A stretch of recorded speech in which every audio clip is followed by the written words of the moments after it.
ते असां ते भैणां दियां ज़मीनां भी कब्जे कीतियां होईयां ने। कितने लोग ने जो अपने ना भैणां दे हक मार के बैठे ने, और फिर की कहते ने, जनाब असां शादी जे कर दी सी, कितनी रोटी दी, कितना जहेज दिता, ये तो नक वास्ते दिता सी ना। जे शरीयत जहेज जरूरी समझदी तो फिर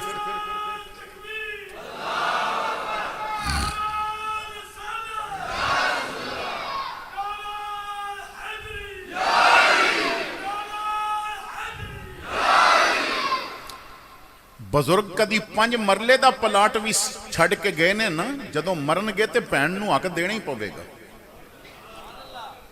अच्छा, मैनू एक बंदा कहन लगा, मौलवी जी मेरी भैन ने आखिया कि मैं माफ कर दी अपना हक। मैं आखिया इंज होंदा ही नहीं,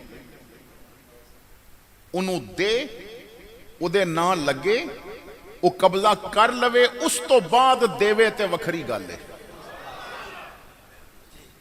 बाद बंदे कहते ने जी 2 लाख हक महर लिखिया सी, बीवी आखिया मैं लैंदी ही ना।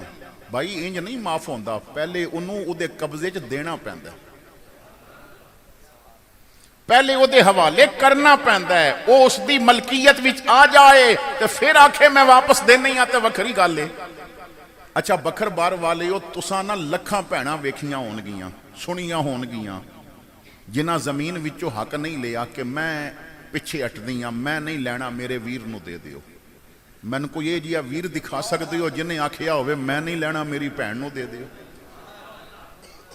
वो अजे तक जमाना भैणां दा प्यार नहीं समझिया यार, कि भैणां हमेशा इतनी कुर्बानी दे देंदियां ने।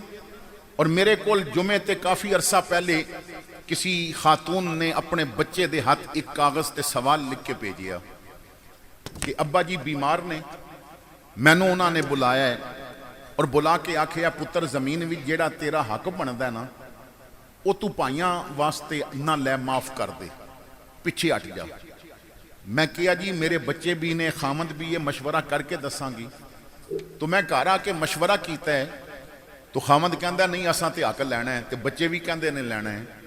मैं अब्बा जी नूं फोन करके दसिया तो वह कहते ने हक लभ जाएगा, पर मेरे मरे का मूँह ना वेखी।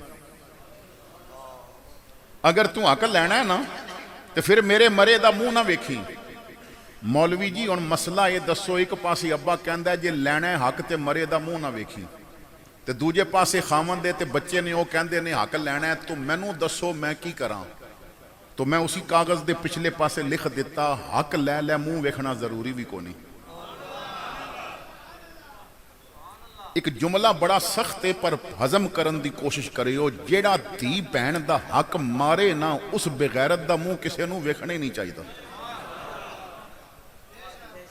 वो इस काबल है ही नहीं कि वह मूँह वेखिया जाए, जेड़ा धीआं भैनां दे हक मारे। यार ये गल्लां करनियां बड़ियां जरूरियां हो गई ने। लोगों दियां कोठियां बनियां ने उस जमीन ते जो भैन दे हक ते कब्जा कीता सी। लोगों दियां जमीनां जड़ियां वधियां ने ना, वो कब्जे ते भाइयों दे हक मारे, ते तरह तरह की हक तलफी की। तो मेरे भाइयों, ईमान ते जीन वास्ते सारियां शैयां छड्डनियां पैंदियां ने। ते जेड़ा रब